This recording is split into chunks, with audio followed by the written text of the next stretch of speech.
सल्लल्लाहु अलैहि या रसूल अल्लाह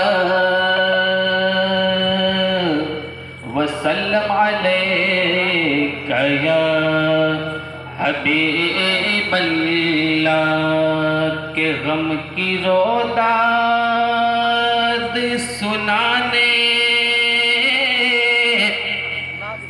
की जरूरत ही नहीं।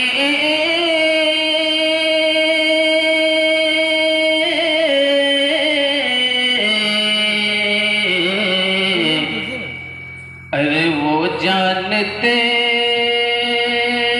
हैं बताने की जरूरत नहीं। सुभान अल्लाह, माशाअल्लाह। वो जानते हैं बताने की जरूरत नहीं कि काश बुलवा के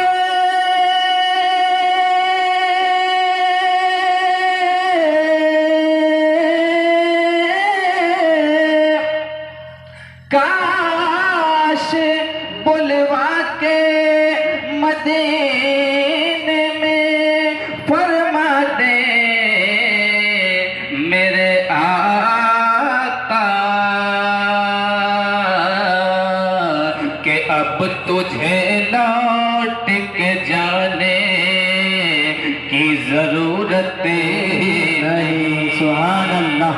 अब तुझे लौट के जाने जरूरत नहीं, की जरूरत नहीं। तो पढ़िए सल्लल्लाहु अलैहि या रसूल अल्लाह